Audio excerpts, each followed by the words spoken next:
Universitarios de la comarca lagunera y de donde nos alcancen a ver y a escuchar. Bueno, pues muchas gracias por acompañarnos en esta entrevista. Recuerden que es en todo lo que tiene que ver con Entre Todos, Expresión Universitaria en Facebook y sus diferentes plataformas. Bueno, pues estamos aquí en la vía pública, en el Parque Madero, aquí de Torreón, en donde pues me complazco mucho, me da mucho gusto poder platicar con mi querida amiga Patti González Santiago, Patti Santiago, creadora, artista, pintora, artista visual, como se llaman, porque abarcan pues otras facetas también de la cuestión estética. Y bueno, pues ya fue noticia el hecho de que ella deja su tarea en el área de artes visuales en el Instituto Municipal de Cultura y Educación, pero a la par, bueno, pues platicar también de este proyecto que está aquí a nuestras espaldas, aquí en el Parque Madero, en esta plaza que ya fue construida en 1951, entonces ya tiene un buen rato de su fundación aquí en esta ciudad, en el oriente de la ciudad. Y bueno, Patti, pues muchas gracias por platicar conmigo y con todo el público de Entre Todos. Muchas gracias por la invitación. Tú sabes que siempre platicaremos y dándote la primicia.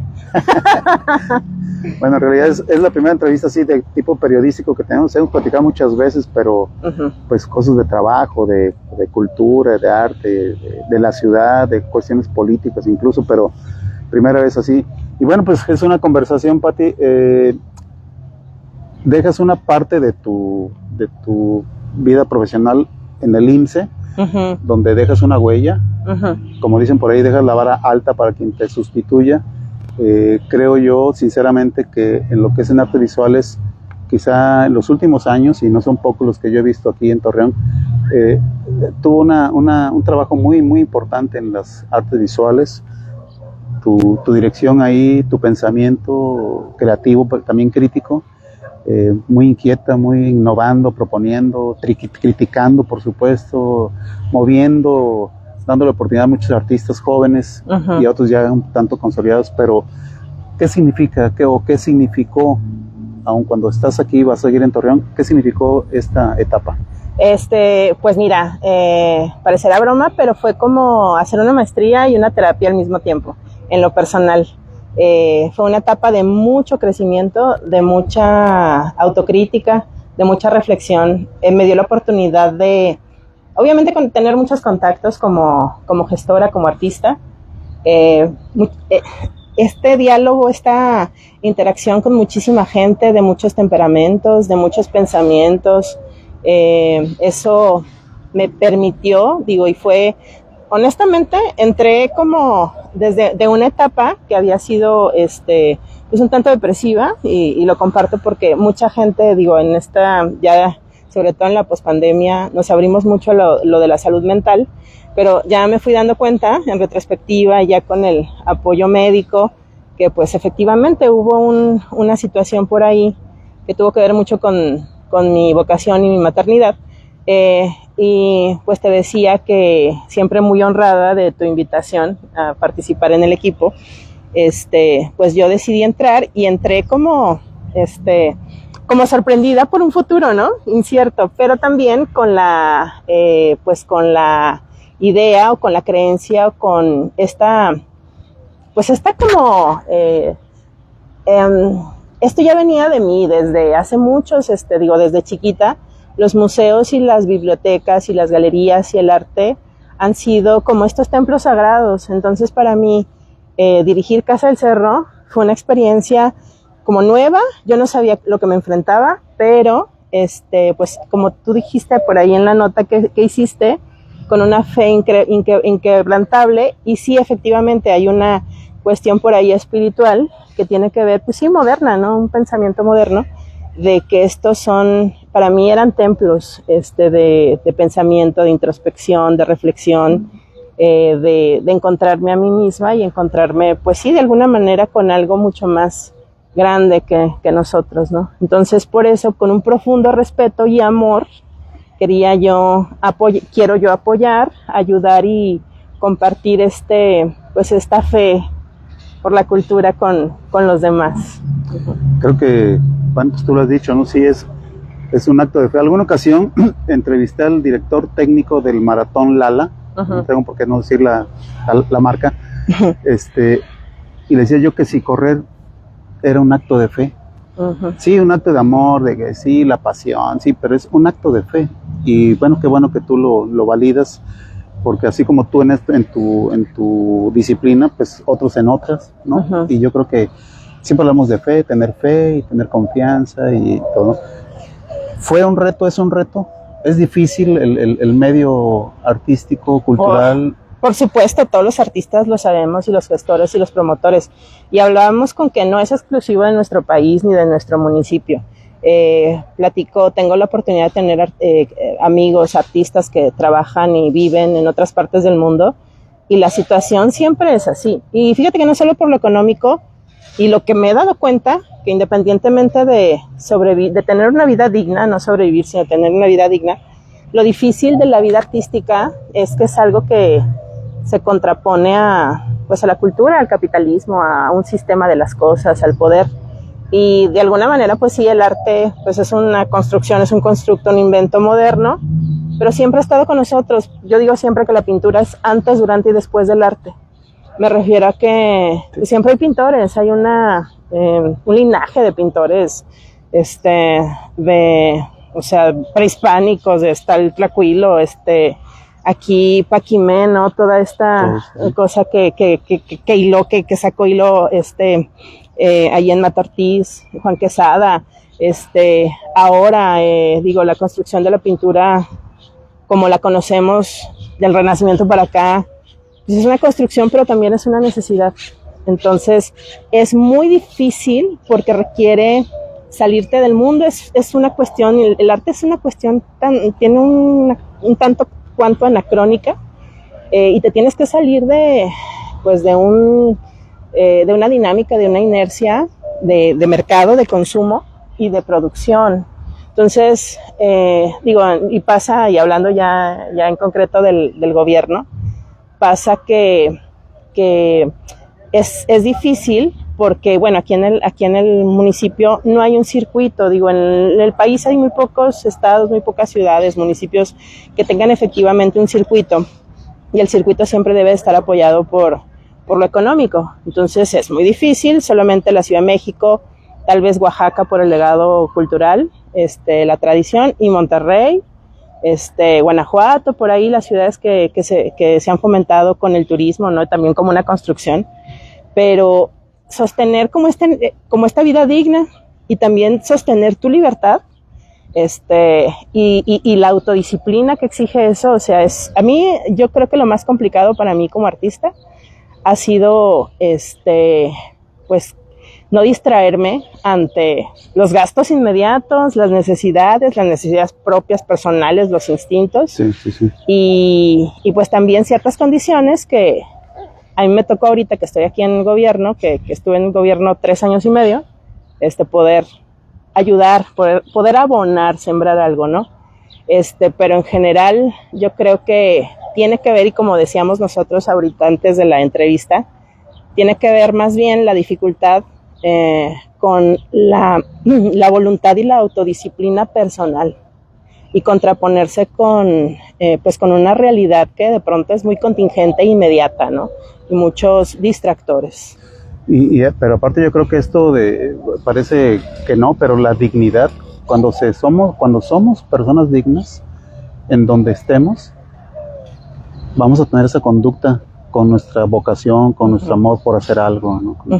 La dignidad, yo creo que esa parte en el mundo artístico, hablo aquí de lo local, falta por conocer, por avanzar. Sí, yo creo que dignificar la vida artística, o sea, que es algo, y haciendo una revisión ya de qué es lo que quieren los artistas aquí en la comarca lagunera, pues es obviamente tener una vida digna. Aunque te voy a decir una cosa, nosotros, y hablando de números, la administración pasada ya hicimos las cuentas y atendimos cerca de, casi 1,500 veces que los artistas participaron, expusieron o se vieron beneficiados por nosotros, más de casi 200 actividades, más de 140 exposiciones de arte y cultura en museos, en cuestiones identitarias, históricas. y sobre todo artísticas. Cerca del 70% fueron mujeres. Entonces, creo que tengo un buen termómetro para decirte qué es lo que parece ser que quisieran los artistas laguneros, y me incluyo. Obviamente queremos una vida digna, yo creo que queremos un circuito de arte. Iban los artistas porque querían exponer, querían verse, nosotros institucionalizamos, o sea, es decir, hay un registro institucional, incluso legal, de la participación de las personas. Hay medios de comunicación que nos respaldan, medios institucionales, y nosotros institucionalizamos, y es un primer escalón para irte pues a nivel, estatal y luego federal, ¿no? Para acceder a becas, si no expones individualmente en algo que no fuera un café, pues ya lo tienes y ya tiene cierta validez.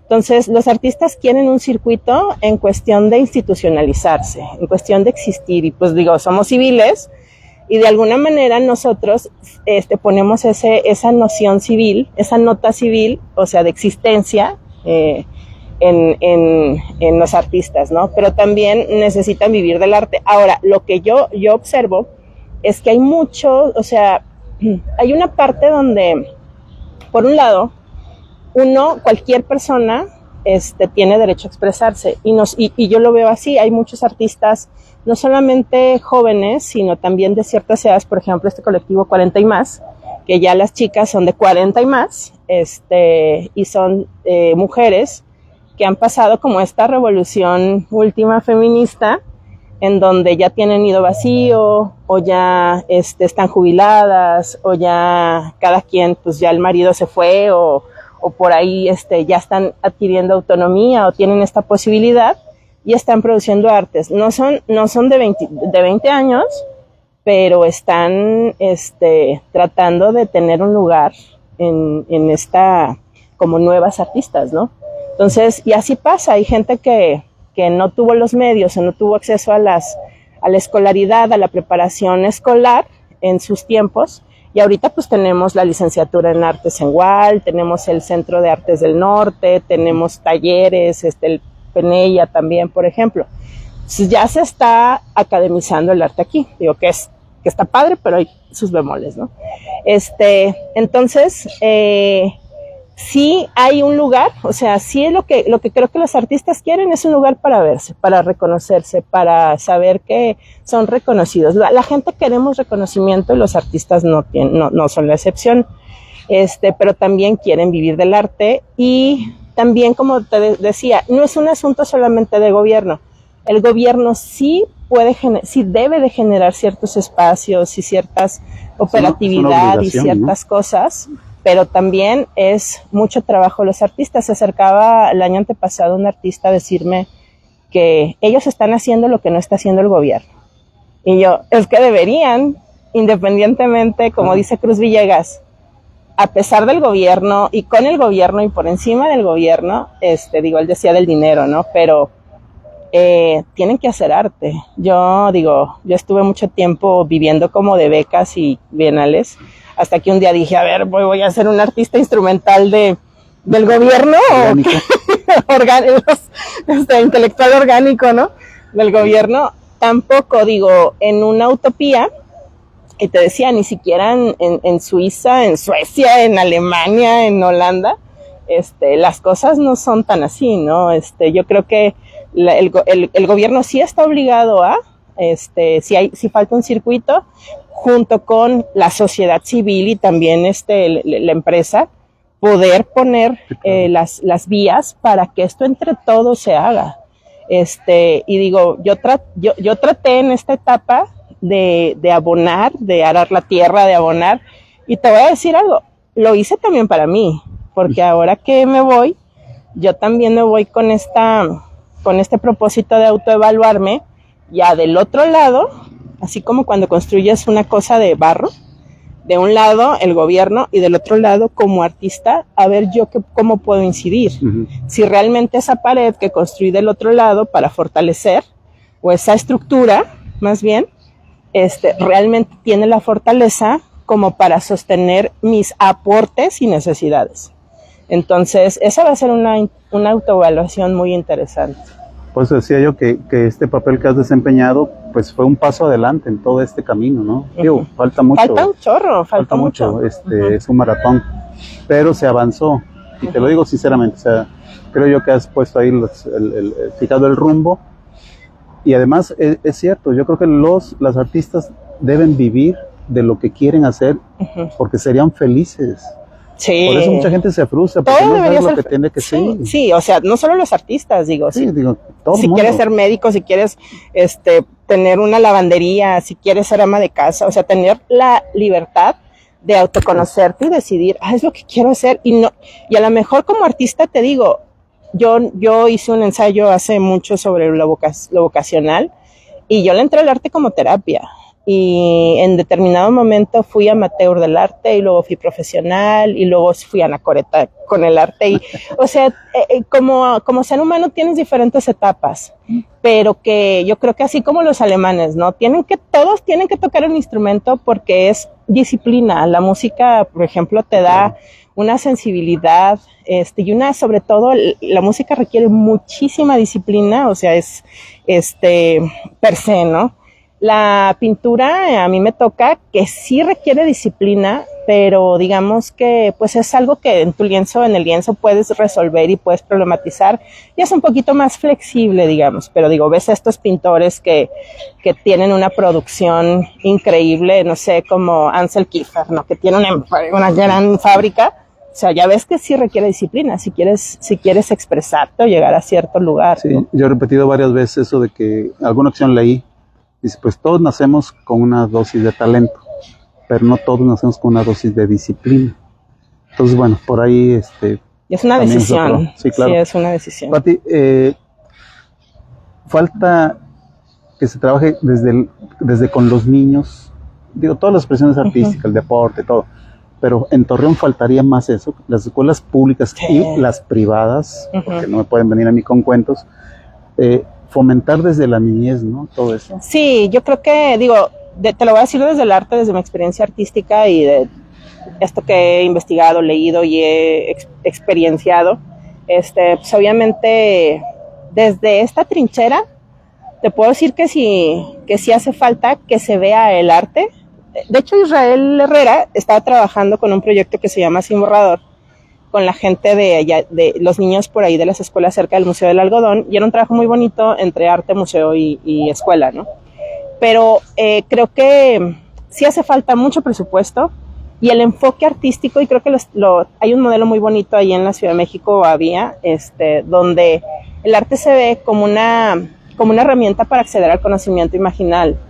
Entonces, mi tesis es el conocimiento a nivel imagen, o sea, validar que tú cuando ves imágenes, como en la época medieval, ¿no? Es el cuento, que tú veías las imágenes como libros. Entonces, es como la geometría es conocimiento matemático a nivel espacio. Entonces, para mí, lo artístico es conocimiento desde el cuerpo, desde lo sensorial, en tiempo presente, y es algo que existe. Nosotros vemos medios, el celular, vimos la tele, el radio, y nos bombardeaban, ¿te acuerdas? Marshall McLuhan, cómo era el Pato Donald y estas cosas.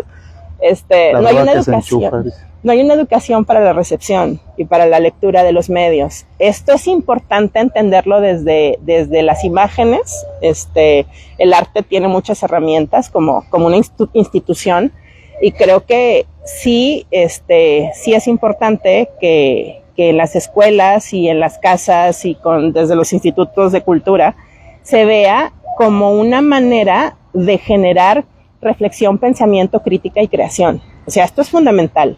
Por ejemplo, estos concursos que tú también te ha tocado hacer, de lectoescritura, de ilustración, que poco a poco pues tratamos de trabajar ahí con la CEDU y implementarlos.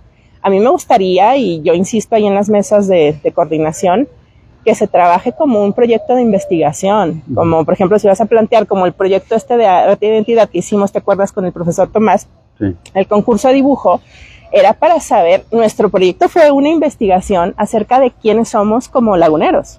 Entonces el concurso de dibujo fue, ¿qué piensan los niños sea, queremos respuestas desde los niños, desde su visión cotidiana,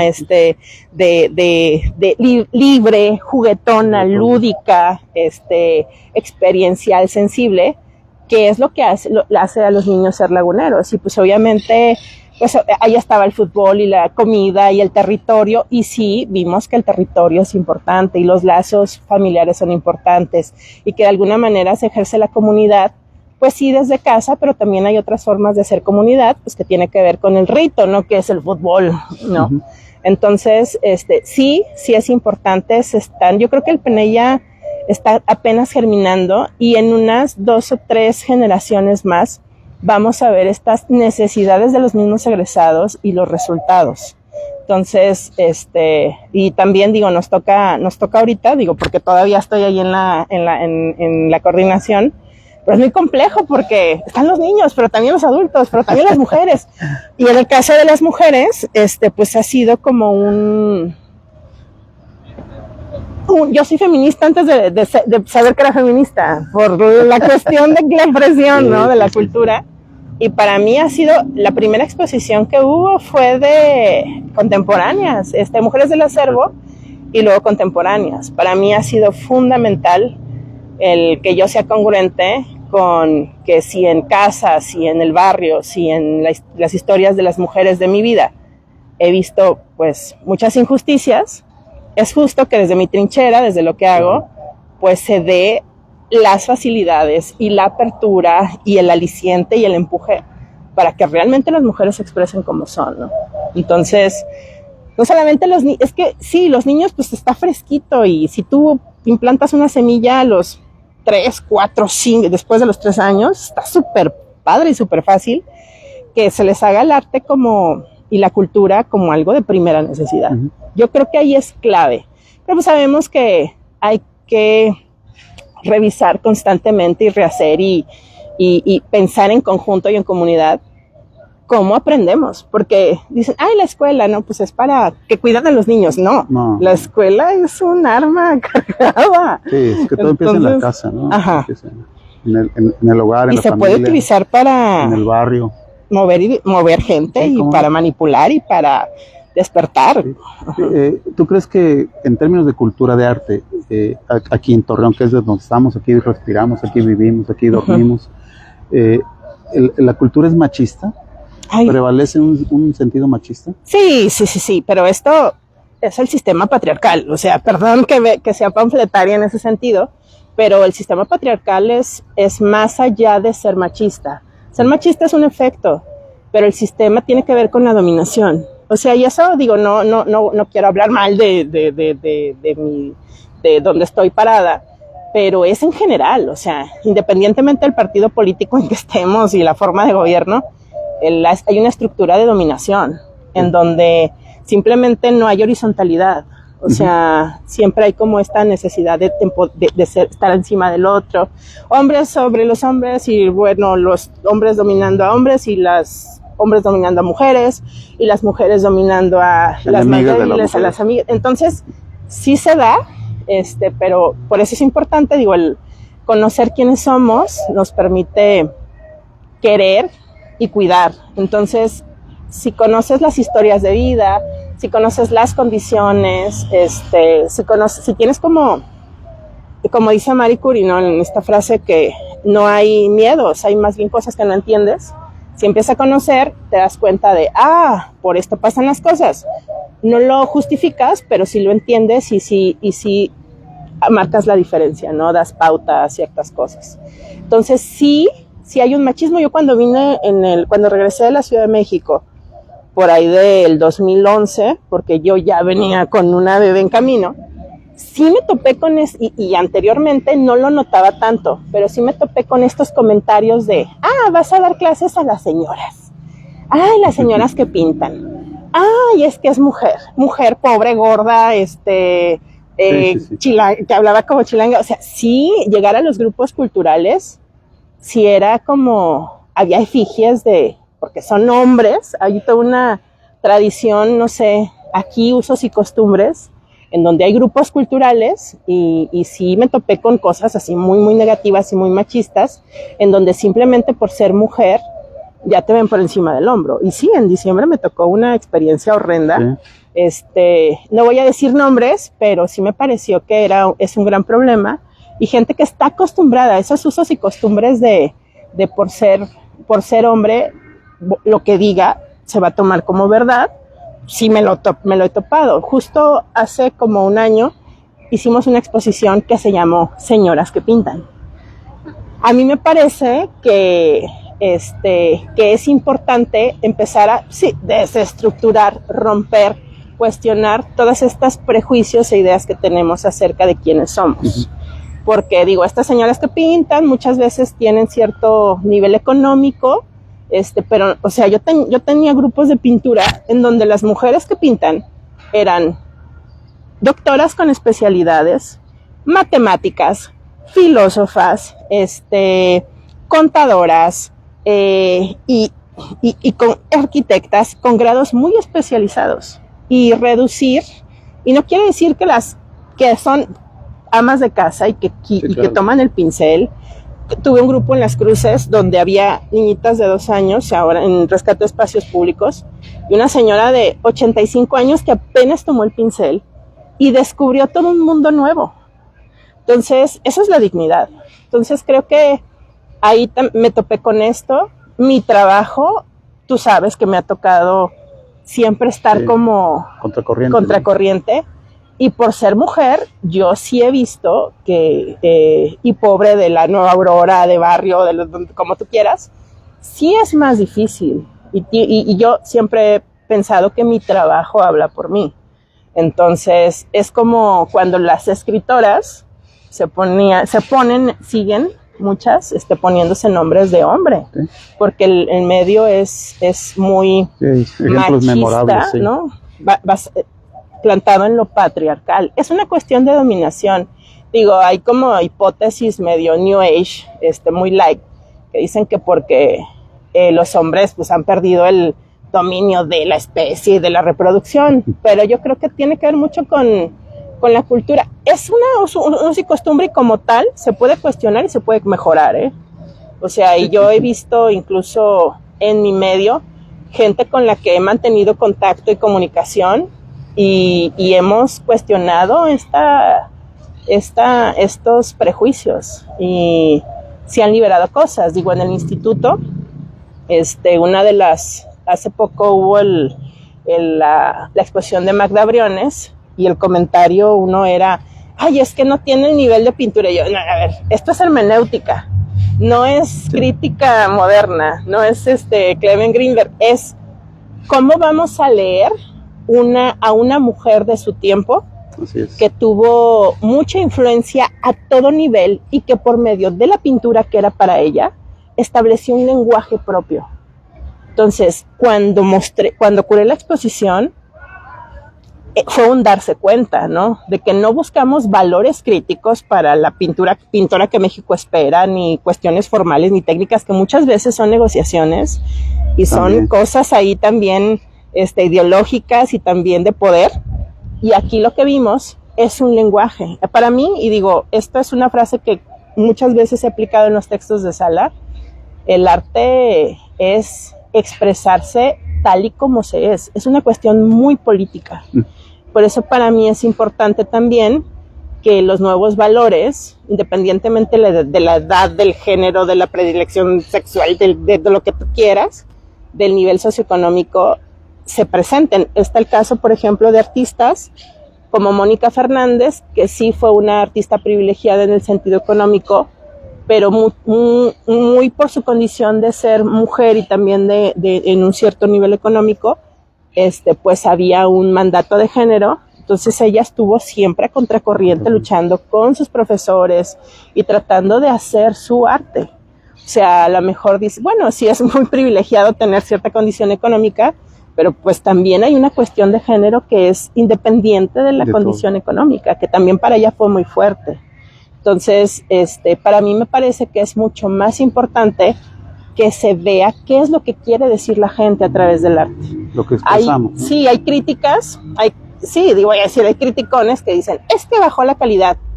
¿Cuál es el aparato crítico, la estructura crítica ¿cómo vas a medir? Digo, hay espacios, por ejemplo, la Pinacoteca de Casa del Cerro, procuramos que ahí haya exposiciones de artistas consagrados que han tenido pues cierta aceptación y sobre todo trabajo continuo y una problematización constante.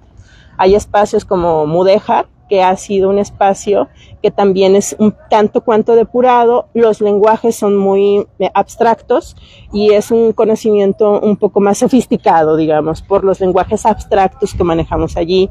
Hay espacios como la GAC, la Galería de Arte Contemporáneo, o el Museo de la Moneda, que se han hecho espacios por su arquitectura, que se han hecho espacios como para recibir lenguajes contemporáneos que pueden ser un poco agresivos, como el de Goyo, que fue a mucha sangre y vísceras, y que es un espacio de mucho más recogimiento, pero casualmente por la ubicación cerca del CAN, está en el centro, que recibió muy bien estos lenguajes. Y otros espacios un poco más, por ejemplo, centros culturales, bibliotecas, los hemos abierto al arte, espacios públicos, ¿no? También que con estas piezas que nos donaron por el buen trabajo realizado el Museo del Prado, y que ya hemos hecho estas actividades para detonar otro tipo de participación. Hay como para todos los niveles. Entonces yo creo que eso es parte de lo que tú decías, ¿no? De ser abierto, diverso e incluyente. ¿Por qué? Porque para mí la expresión es un acto sumamente político y todo mundo debería expresarse tal y como se es. Y si presentan mensajes que son muy anquilosados o muy ultraconservadores, hay que poner en la mesa y discutirlo, y te juro que sí se llega a consensos y acuerdos, y yo no le temo para nada a la discusión. De parte, pues la libertad, ¿no? Libertad de expresión.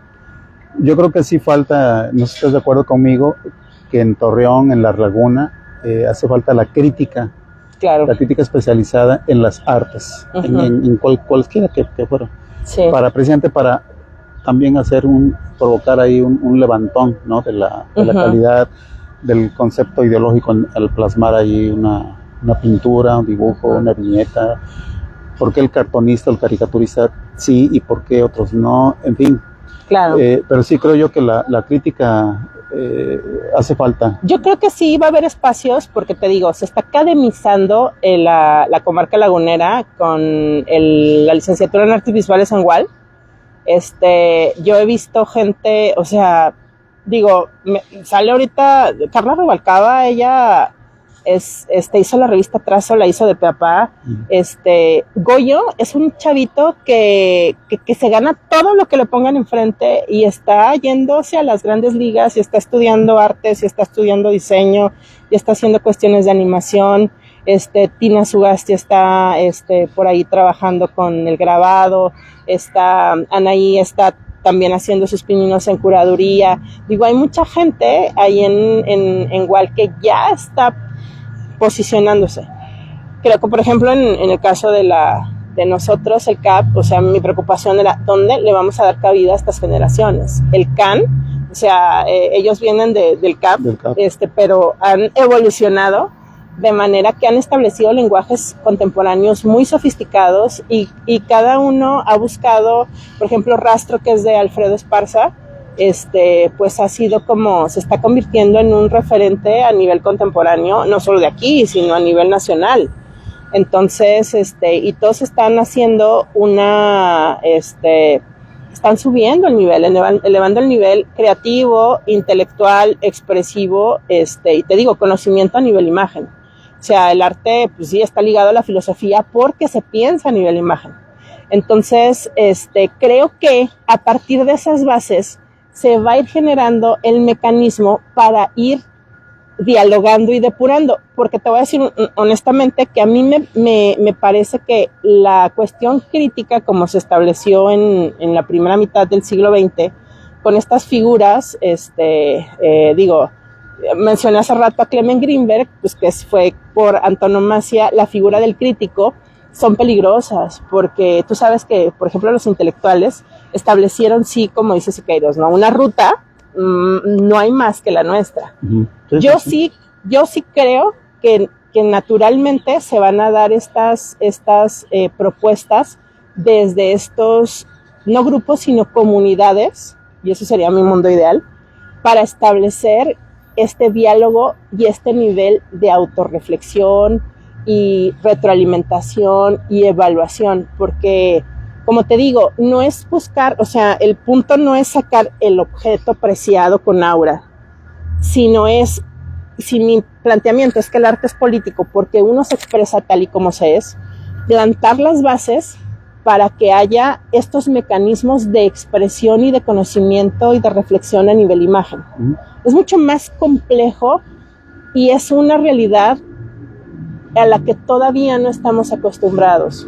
Por ejemplo, ahora con la pandemia, estos lugares encumbrados, que para mí son templos como los museos, se convirtieron en otra cosa. En muchos lugares se convirtieron en lugares para comer, para cortar el cabello, para hacer trabajo comunitario, para hacer huertos. Tuvieron que reconfigurarse. Entonces, eso es. A mí me parece que otorgar, o sea, como que distribuir el poder, me parece mucho más valioso que encumbrar a una obra de arte para que sea el punto a seguir, ¿no? O sea, eso es muy difícil hacerlo horizontal. Entonces, digo, y tú lo notarás que esta parte diversa, incluyente, tiene que ver con eso. Por eso hicimos la convocatoria de artes visuales, que me parece de los más grandes logros que tuve, y fue mucho trabajo jurídico, de organizar un comité, de juntas. Ustedes no saben, todos nos reunimos a hacer esto, y se quedó como para que todo el tiempo en lugar de pensar que, ay, es mi amigo el del museo, yo quiero exponer ahí. No, a ver, todos tienen las mismas oportunidades, todos presentan el proyecto, y hay un comité que no dice, esto sí, esto no, dice, tú necesitas producir más obra porque te vas a ver muy solito y necesitamos programarte para que tu planteamiento se vea como mucho más, o sea, que no te arriesgues. Por ejemplo, hicimos un proyecto con la UNAM para apoyar a unos chicos que traían una investigación sobre Santillana, que es el de los cines, el arquitecto que todavía está vivo. Entonces les dijimos, hace falta curaduría, porque es un lenguaje muy técnico y necesitamos establecer un diálogo con un público muy amplio como el del instituto. Entonces ellos trabajaron con los de la UNAM y ellos se fueron como, necesitamos esto y esto para establecer este tipo de diálogo, ¿no?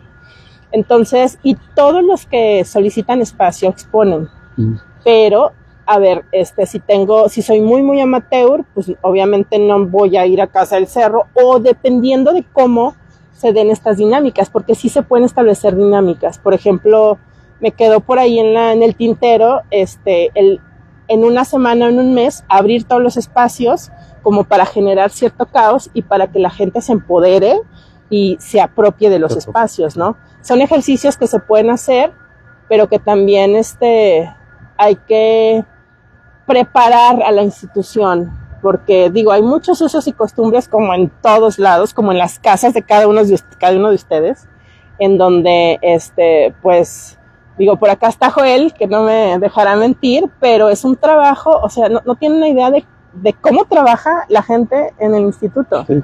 Estos dos chicos se fletan todo, yo lo sé. Y digo, hay un equipo, pero ellos pues son unos picudos, pero también están trabajando en las mañanas, en las tardes. Entonces, digo, hay cosas que hay que ir mejorando, ¿no? ¿Hacen falta galerías en la ciudad? Sí. Porque está muy concentrado, ¿no? A pesar de que nosotros tenemos un inventario como flotante por ahí, pero de galerías tenemos más de 6 museos, 4 centros culturales, sí, 4, bueno, incluyendo el INSE, 5, y por ejemplo tenemos espacios amigos como el Murel, como el Teatro Isauro Martínez, tenemos espacios abiertos como Plaza Mayor, Plaza de la Juárez, ahorita estuvo en Línea Verde una exposición, Bosque Urbano, Fundadores, ahorita está la Arocena.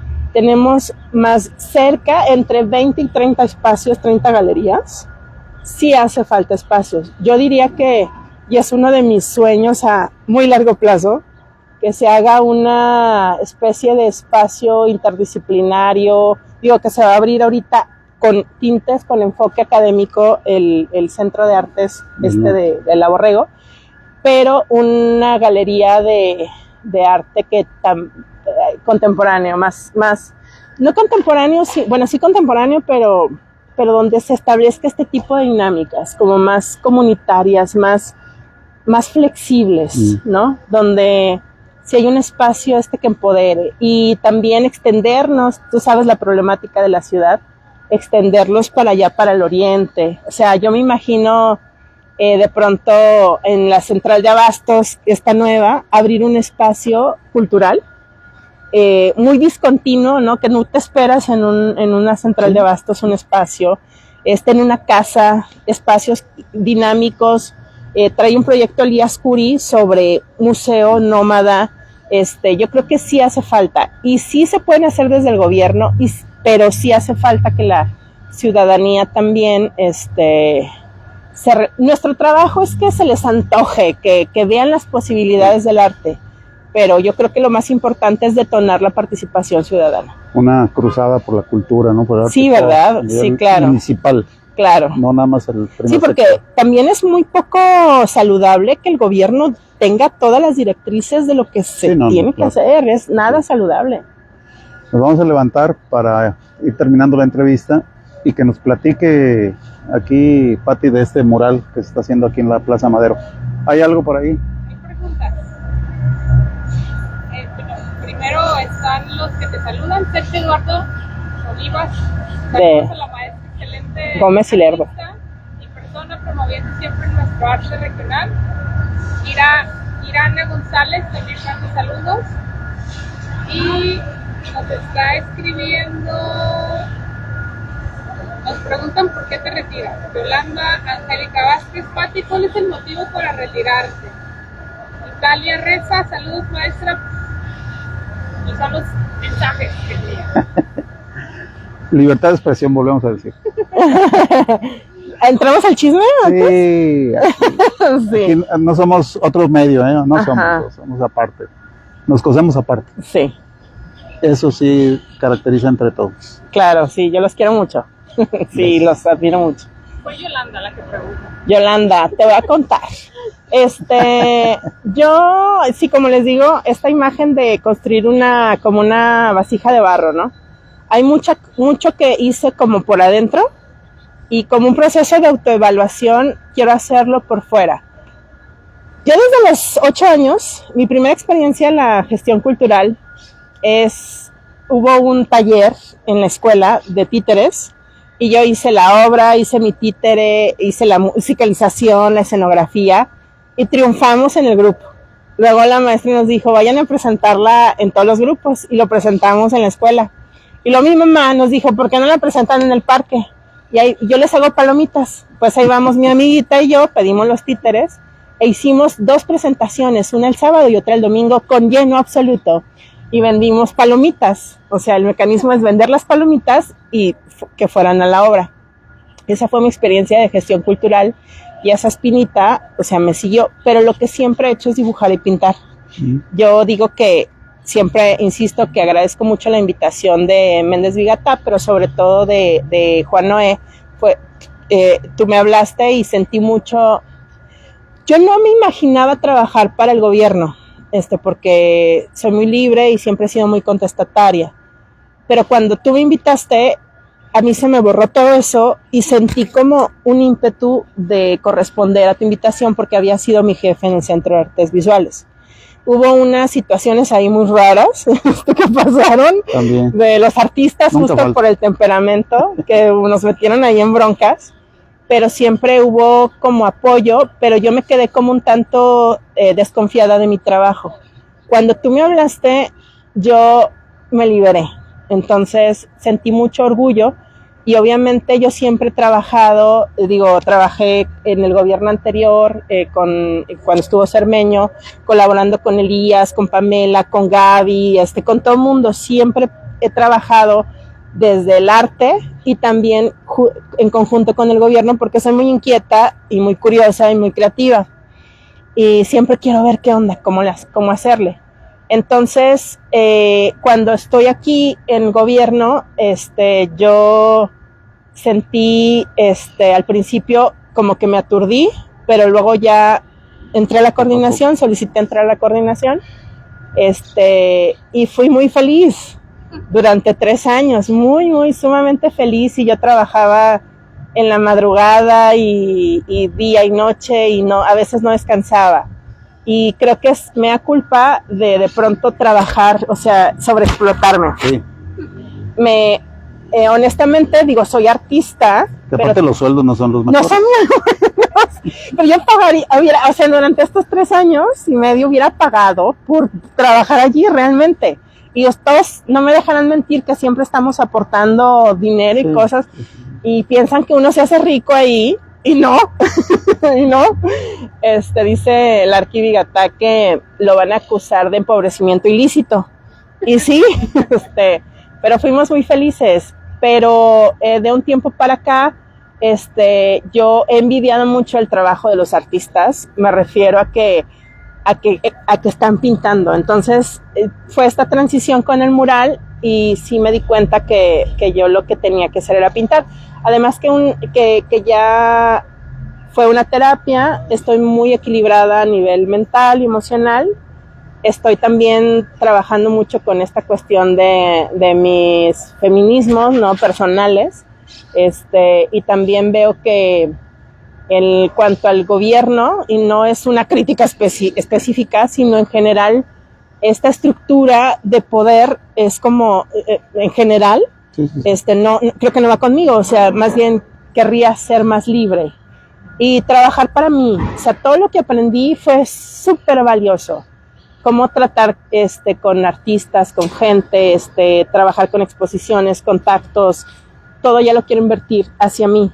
Entonces y trabajar mucho menos, disfrutar a mi hija, disfrutarme a mí. Tener fin de semana. El fin de semana, sí, de pronto Charita por acá, que te estén mandando mensajes en mi celular, y todo el compromiso. Yo quiero descansar, pero seguramente, y eso es una invitación del arquitecto, vamos a estar trabajando por fuera. Entonces hay proyectos que todavía están latentes y que puedo trabajarlos por fuera, y si seguimos el INSE y yo tan amigos como queriéndonos mucho, yo tengo la disposición, porque también voy a concentrarme en mi trabajo personal, y yo estoy visualizando obras así espectaculares. Es algo que yo quiero dar también. Entonces, pero seguramente yo quiero descansar unos meses, pero seguramente voy a regresar desde fuera como un agente cultural libre a seguir trabajando, acompañada de gobierno, sociedad civil y empresa. Bueno, se queda aclarado, no hay otros rumores, ni chismes, ni nada. Los quiero mucho, los queremos. Y yo creo, Pati, te iba a preguntar, ahorita platicamos rápido ya para concluir la entrevista, de que se recuerde para el medio aquí de La Laguna, para quienes están en esta disciplina artística tan profunda, por recordar que hay gente que antecedió, ¿no?, a todas estas generaciones actuales. Yo digo porque hace unos días se inauguró en la Ciudad de México, en el Palacio Postal, que es bellísimo, una exposición retrospectiva de Manuel Muñoz Olivares. Sí. Claro, está Manuel Muñoz Olivares, y hace poco hubo una en la universidad. Uno de nuestros trabajos por ahí que todavía hay mucho trabajo que hacer, y yo quiero comprometerme a eso, es el legado de Raúl Esparza. Para mí es importante, ha sido, Haces Gil también fue una oportunidad para ello. Rendimos homenaje a Marcela López, tenemos un homenaje pendiente a Gloria Banda, un homenaje también que le hicimos, obviamente, a Tomás Ledesma, que también por ahí fue la medalla Magdalena Mondragón. Construir referentes, sí, de pronto es como este modelo de tener figuras de autoridad, pero también es importante porque, por ejemplo, en el caso de Muñoz Olivares, me da muchísimo gusto que su familia siempre esté a la orden del día, haciendo catálogos, haciendo estas cosas. Pero con Raúl Esparza, a pesar de que sí, digo, hay personas que están cuidando su legado, tratando de promoverlo, yo creo que el gobierno tendría que hacer eso porque nos conviene como sociedad y gobierno porque de pronto las ciudades se han convertido, en el caso de Hermenegildo Bustos, por ejemplo, no existía, Diego Rivera lo posiciona y de pronto se vuelve un asunto turístico. Frida Kahlo se volvió también un asunto turístico. Una marca. Nos conviene. Frida Kahlo, o sea, el museo tiene el que está en Sochi, ¿cómo se llama? Se me fue el nombre, también esta mujer increíble. Tiene las mejores exposiciones porque puedes negociar con tus Fridas Kahlo. Imagínate que podamos negociar con Muñoz Olivares acá en Matamoros o con Raúl Esparza, intercambiar exposiciones, o sea, y traerte a los expresionistas abstractos, como fue el caso de Frida Kahlo. Es importantísimo para el gobierno y empresa crear referentes, pero también es importantísimo para los artistas, porque en el caso de Raúl Esparza, fue un artista que murió en el abandono. Y su obra no está registrada en derechos de autor. Nadie puede lucrar con esta obra, ni para bien ni para mal. Y o sea, me ha tocado que me cuentan de cómo sacaron la obra y se la llevaron a la basura. O sea, y yo afortunadamente, Freddy me legó sin querer un cuadro de Raúl Esparza, sin saberlo. Vimos los trazos y dijimos, esto está espectacular. O sea, es algo que también, digo, la obra de arte a veces tiene esta inherencia, ¿no? De ser espectacular por sí misma, pero también todo el trabajo que se tiene que hacer para proteger y para decir por este tipo de procesos y este tipo de protección, es un mensaje a los artistas donde le estás diciendo, apreciamos lo que haces, valoramos tu trabajo, te reconocemos y te otorgamos una posibilidad de una vida digna y de que tu obra quede en buenas manos. Que y la obra es política, que tu legado, que tu trabajo, que tu espiritualidad, que el amor trascienda. Entonces me parece importantísimo este cariño que le tenemos que dar a los artistas. Y no olvidar también a Javier Guerrero. Ahí sí, una obra totalmente política, ideológica y todo, pero un artista que la gente lo desconoce. Sí. Javier Guerrero. Ahorita que decías de la forma en que muere el maestro Esparza, yo creo que el municipio tendría que poner el municipio y la iniciativa privada, no sé, a los artistas que de veras dejan una huella, porque yo estuve presente cuando le dan el homenaje y se anuncia la pensión vitalicia para una gran mujer, una gran bailarina, Pilar Rioja. Uh-huh. Perfecto. A la fecha sigue recibiendo, en aquel entonces se fijó una cuota o un sueldo, una pensión de 30,000 pesos mensuales, que lo sigue recibiendo. Perfecto. ¿Cómo han muerto otros compañeros? Sí, que quizás no alcanzaron ese nivel de trayectoria, de prestigio, pero que tienen una obra inmensa. Sí. Y aquí, por ejemplo, a mí me dio mucha tristeza enterarme de la muerte de Hugo Ortiz. Y en la forma en que muere. De Ricardo Violante, otro joven también. Bueno, yo recuerdo, perdón por el comentario, pero si no le hablo a Elías Agüero, que era el director de Cultura. Para que apoyara los gastos del servicio funerario. Sí. Quizá dónde habría ido a dar el cuerpo de Ricardo, ¿no? Sí, ¿no? Y es lo que te digo. Es cuestión de organización también. Sí, que también, es parte del gobierno de la ciudadanía. Digo, acaban de abrir un asilo, una chava, en su casa. O sea, con ciertas condiciones que a lo mejor, si pasa algo, le echan la culpa a ella. Está sola. Entonces, sí, la sociedad civil, pero también el gobierno nunca se abasta. Estábamos diciendo que son 700 plazas en Torreón solamente, y van 400, ¿no? Y todavía les falta. No hay abasto, pero también la ciudadanía tiene que estar atenta y tiene que poner su granito de arena. Y a lo mejor no te gusta el trabajo ecológico con los perritos o de obras públicas, cuestión de obras públicas, pero lo que te lata, acercarte y hacer cosas, ¿no? Entonces, sí, yo creo que, te digo también, aprovecho para terminar una idea que quedó por ahí, no todos los que hacen trazos son así artistas de oficio y de profesión. Sí. Hay artisticidad en todos nosotros y mucha gente llega también como exigiendo muchas cosas, ¿no? Y dice el Arqui, ¿por qué a estos artistas les vamos a dar todo el presupuesto y por qué a los otros no. O sea, porque también hay que ser equitativos y hacer los procedimientos para que en estos niveles les favorezca, ¿no? Y tampoco, y tratar de evitar, obviamente, los favoritismos y estas cosas que, pues, siempre van a tratar de ser, pero estamos tratando de hacer los mecanismos, como la convocatoria, para que haya posibilidades para todo. Y hay presupuestos iguales para todos.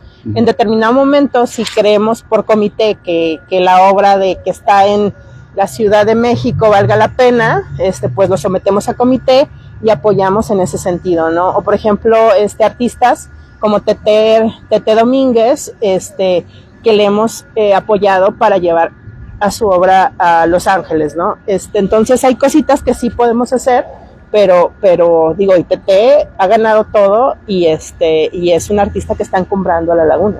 Bien. Bueno, vamos a ver el mural que están aquí ya por casi terminar, todavía falta un rato, ¿no? Ajá, un ratito. ¿Qué platica? Sí. Perdón. Qué bueno que volteó el teléfono, porque casi me cayó. Pues mira, este es como parte del proyecto, del alcalde, es remozar estas plazas que te decía que son como más de 800, no, de 700, y ya van un poco más de la mitad.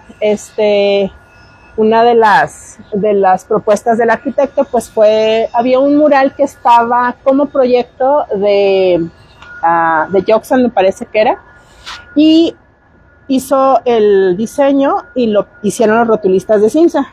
Simsa lo donó al municipio, pero ya estaba en ciertas condiciones, ya se estaba descarapelando. Entonces estos murales, yo también, mi mural es temporal, salvo que les guste mucho y lo quieran conservar, pero también tiene una vida buena de entre 4 y hasta a lo mucho 10 años. Sí, me comentabas al principio, antes de la entrevista, y ojalá el municipio, ¿no? Sí. O la propia Simsa o Lala o Peñoles o quienes tengan los recursos, que protejan todo esto, tanto al interior como al exterior, porque las condiciones de clima, aquí el sol, tú sabes, se come, ¿no? Sí, no, Torreón digo, a mí me tocó me toca estar arriba, todavía hay que darle un tanto allá arriba, pero hasta me generó por ahí una cefalea en racimo muy rara. Sí. Pero digo, yo admiro mucho a los muralistas. De hecho, el mural está elaborado por Israel Herrera, que por aquí está, y tu servidora. Hicimos como por ahí un diálogo y un proyecto. Fue sobre la marcha, la verdad, porque tuvimos muy poco tiempo, en una semana establecerlo y empezar a darle, porque se iba a inaugurar para el tiempo de brigadas y nos daban como 15 días, ¿verdad? Pero propusimos que estuviera lo más avanzado el planteamiento y pues ya se trabajó con un pequeño anteproyecto y en la marcha, pero prácticamente fue el proyecto. El mural plantea, está a partir del sacrificio, obviamente habla de la figura de Madero, pero digamos que, y si lo platicamos Israel y yo, que tiene un tinte feminista en cuanto a que hay ciertos elementos que aluden a la tradición de que es lo femenino, ¿no? Está el planteamiento de las guerras floridas, pero no es tan inocente porque, bueno, están las flores y aluden a las guerras floridas, que es un término, pues sí, prehispánico, mexica, que es el sacrificio de los guerreros. Entonces, de alguna manera, estamos planteando izquierda-derecha, un momento idílico donde la gente, las mujeres, los niños, están acompañando al discurso de Francisco y Madero, y del otro lado vemos la decena trágica, o sea, los guerreros sacrificados. Pues obviamente a mí me parece, Madero falleció a los 39 años, sí, muy joven.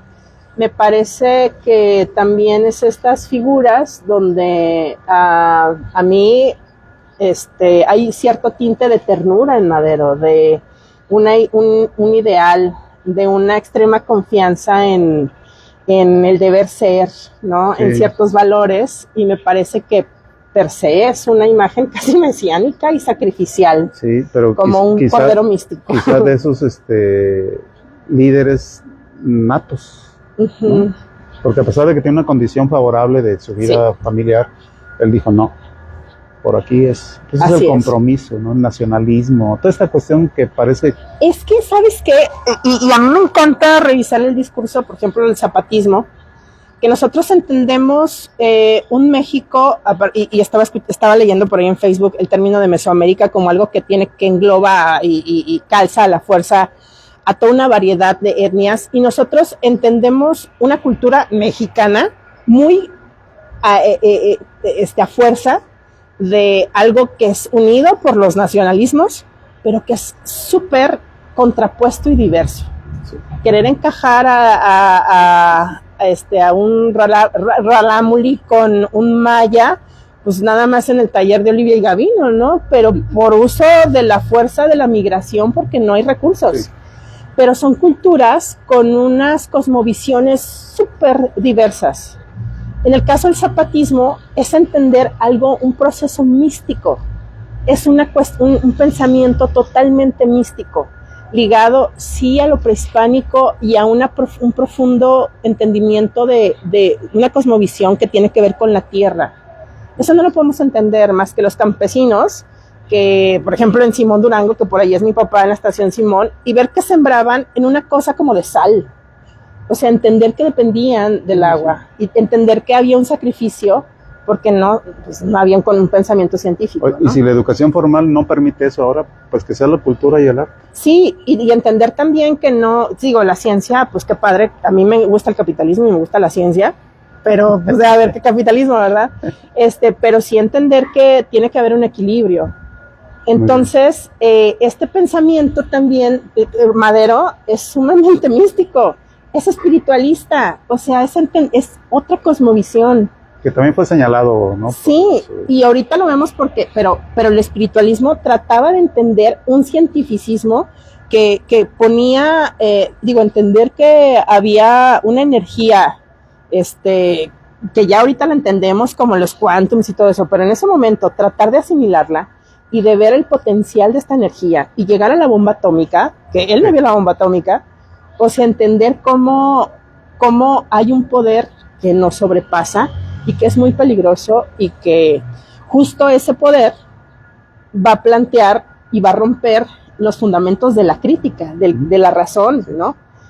Ver que tanta razón te lleva a la autodestrucción. Entonces, entender esto es regresar a las guerras floridas, a una cuestión mística y sacrificial que está por ahí introyectado en una cultura que queremos meter, encajar, poner en una caja cuadrada y ver que está más allá. Y esta es una visión un tanto feminista, más incluso parece delicada, inocente, pero es muy fuerte, muy cruda, muy brutal como la naturaleza. Entendemos que la naturaleza es femenina, pero aquí cuando estamos trabajando Israel y yo, estamos viendo cómo los pájaros se comen entre ellos y cómo los árboles invaden a otros árboles y cómo uno quiere sembrar a fuerza un zacatito, pero la tierra no da para eso, ¿no? Entonces entender la crudeza y la brutalidad de la tierra es entender que hay un caos y de ese caos se genera la vida y se genera algo maravilloso. La armonía. Sí, del caos, es una caos y armonía, es una danza. Hay que entenderlo como algo vivo. Por último, ¿cuándo se inaugura formalmente o oficialmente? Esperemos. La gente ya puede venir, ¿no? Yo puse que el 31 de julio, porque el primero va a ser mi conferencia de la pincelada intencionada en el Murel, y ya tiene que quedar terminado para el jueves 31. Muy bien, pues, amigas, amigos, esperemos que esta conversación con Pati Santiago, pues, les haya dejado mucho de interés, de aprendizaje, de inquietud y de complacencia. Las críticas también. No hay que ser complaciente. Hay que ser siempre contestatario y caótico. Y bueno, muchas gracias, Pati. No, hombre, gracias a ti. Todo el éxito para ti, gracias. En lo que incursiones, en lo que venga, en lo que tengas enfrente, en lo que seguramente vas a seguir realizando. Sí, sigan mi trabajo, porque de eso depende que coma mi hija. Nos saludamos la próxima semana. Gracias.